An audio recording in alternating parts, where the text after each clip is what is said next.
Yeah, so I wanted to come on the show today, talk a bit about difficulty in video games in regards to Ooh. accessibility. Has anyone spoken about that today?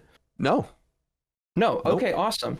I know you said you also wanted some stuff you kind of want people who disagreed with you on certain Oh, takes. definitely. I mean, if I want to be really clear, Kingma, if we could only do that, I would love that. Oh, But I sure. can't possibly engineer that. So I just kind of put out the hope that maybe we get people like you calling in. So yeah, what's on your mind? Okay, so I think we disagree on this. Is that I personally feel like in regards to the accessibility discussion in Mhm. games, which has become more and more prevalent as time goes on, and rightfully so, I personally think difficulty, how hard games are, really should have no factor in that discussion whatsoever. I feel like when it comes to things like colorblind accessibility, good subtitles, elements like that, I feel like that's something different as opposed to difficulty. Because when we talk about games as games difficulty from an accessibility standpoint, Yeah.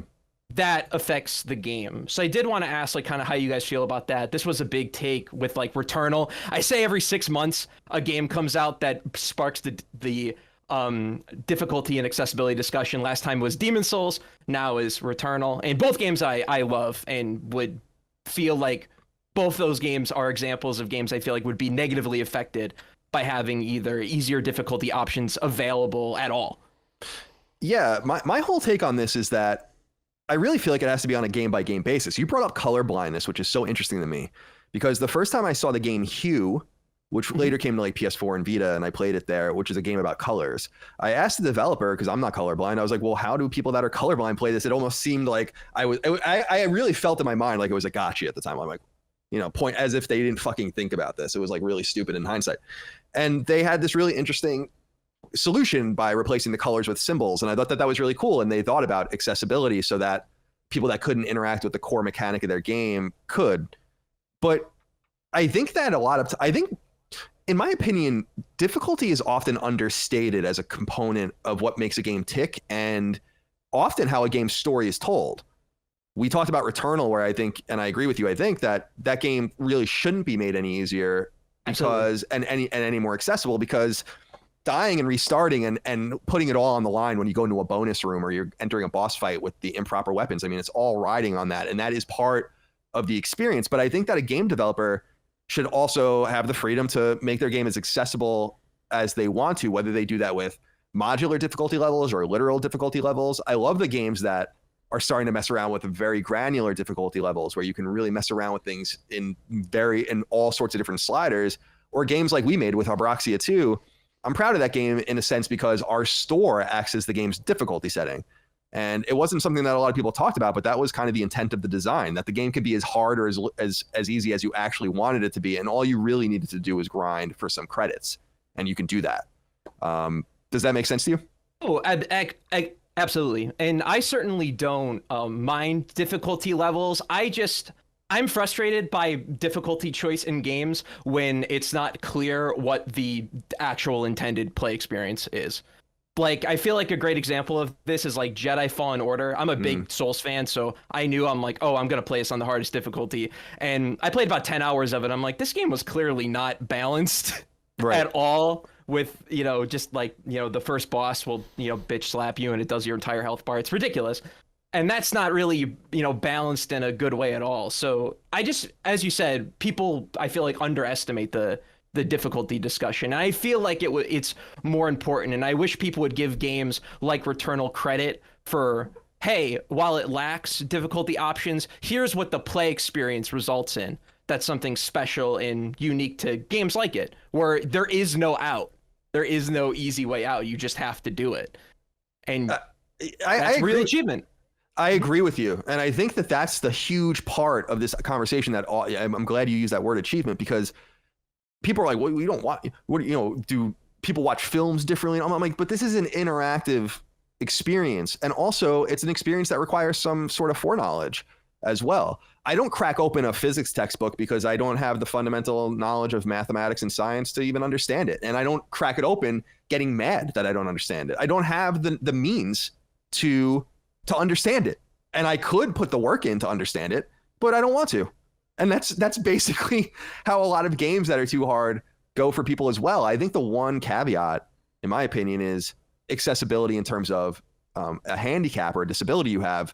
I understand it sounds flippant to say like, there's nothing we can do for you with this game, or this game, but that is the reality as well, where you can't, because you're talking about balance. I agree with you. Jedi Fallen Order's balance was weird. I made fun of myself, if you might remember, on Sacred Symbols, because I had to drop the difficulty to easy during the end of the game, because I'm like, I'm not fucking dealing with this, you know? And then I bumped it back up like when I could. And that was a total embarrassing thing that I felt like I needed to confess to the audience. Same thing with God of War when I did the Queen of the Valkyries, and I dropped it to easy for that fight, and then I made fun of myself and on the show. Do you think there's a right way to play each game? What a great question. A part of me kind of thinks that there is. I play primarily on PC, sorry to out myself. Okay. But I play on PC because I care about what, in my opinion, is like the most optimal game experience, kind of for whatever I play. That's why I try to emulate most stuff, is because you can run stuff upscaled and stuff, you know. And I want to, when given the opportunity, that's what I like about the Halo games when they say heroic, this is the Bungie intended play experience, because at least I know that as the baseline, and I just want to play what the developers like I want them to present the best possible game to me, is what I personally want out of video games. And if that means that, hey, this game is hard and there's no difficulty and you just have to learn how to play it, I'm going to be like, okay, and I will give you that time. And I'm super glad I stuck with Returnal, because that's my game of the year so far. I don't think I've played a third person shooting AAA game that's that fun in like years. I adore it. And part of that is because it forced me to play in a way that's, you know, very, you know, you played Returnal and you had to beat it. You know, you have to get fast. You got to get aggressive. You have to learn to tie all 10 weapons. That game infested my mind. I mean, it was an incredibly unique game from that perspective. And it only was able to do that because of the way it was designed. So designing it with that intent, I think, is important. And I think the intent is what's most important. Like when I turn on a game, because people are arguing with me on Twitter today when I'm saying like critics shouldn't be reviewing games on easy, which I think is demonstrably true. I don't know why anyone would argue against that. But to me, everyone's like, well, what's the standard thing? And I'm like, I assume that when you turn the game on and start it up, whatever difficulty level it's on, even if it asks you and the cursor is on a certain option, that is the intent. And the setting for the darkness is the intent it was when the slider is at a certain place, and then you can adjust it, and so on and so on and so on. Yeah. And then you can delve into it from there. I mean, I invert Y, and that's not the way some games don't even let you invert Y until they're patched. Yeah. So I think that it's a very multifaceted conversation that reflects the texture of games. I'm sorry, I didn't mean to interrupt you. Oh, no worries. I just had I don't want to take up too much of your time. I do have one more quick question on the topic of difficulty in regards to Ratchet & Clank Rift Apart. Did you play on the hardest difficulty for Ratchet & Clank? No, I played on normal. And my take was that it was too easy, but this is kind of where I'm it caught in between, because when I really know that I'm going to be asked to talk about a game in a very deep way, like we would with a first party game, my inclination is to always play it on normal, because I feel like I'll break my own balls to get a trophy for difficulty, but I know that me dying 70 times is not normal, you know, if I'm going to do that. So no, I played it on normal, and I found it woefully inadequate, actually, from a difficulty standpoint. It was probably the easiest Ratchet game that I can remember. What did you play it on? Yeah, so I played it on the hardest difficulty from the get-go, and I brought it up to I asked this because I was talking to a buddy of mine, and I said, you know, part of what I really appreciate about this new Ratchet game on the hardest difficulty is because the enemy's health is so high and the ammo counts are just generally lower, you actually kind of have to play this game like almost Doom Eternal-esque, where you have to switch between the entire arsenal at all times, where I feel like with older Ratchet games, I would just stick with one weapon, get it leveled up, then switch to the next, and was very rigid about how I did my level ups. And this game actually, because of the higher difficulty and because of the low ammo count, really forced me to use every single weapon in the arsenal. And it made me appreciate the gunplay and in the beauty of combat and Ratchet like so much more. So I do recommend, I know you already got the platinum, but if you ever want to go back to Rift Apart, play in the hardest difficulty, you won't be disappointed. It's also not that hard. Yeah, it's so fucking sad how my life is just dictated by, I mean, Dustin's nodding, as my life is just dictated by the metagame, but it is. So I was disappointed by that trophy list. I mean, if it asked me to beat it again, I would have done it. You know? Yeah, I was so disappointed. I don't even really like trophies. I've just been getting them for the first party games I like. And yeah, it was like no gold bolts, no armor. Why Yeah, am I no skill collecting this points, stuff? nothing. Yeah, it was very weird. But Kingman, we appreciate you calling in. You did a great job. Thanks for Yes. taking the time. Thank you very much. Appreciate it. Have a good one. You too. See ya. It's a smart young man right there. Okay. That Kingman. And great audio quality. Yeah, very good audio quality. Yeah, he did a nice job. What did you think about what he had to say? I mean, what do you think about this whole debate that's going on? I mean, I kind of started or reinvigorated it, I guess, but someone always is. I mean, he brought up it, and you actually know you brought up, or no, he did. I'm sorry, where it's a game usually that's bringing it up, a Demon Souls into Returnal into whatever is going to be next. But every once in a while, I brought it up. Our friend of the show, my friend Sophia Narwitz, brought it up recently, and I found that take that I'm not trying to pick on anyone per se, but I'm gonna make fun of you when you're like, I always play games on easy difficulty for review, and I'm never gonna not play games on easy. It's like, what? Like, do you like? I'm sorry, but do you like games?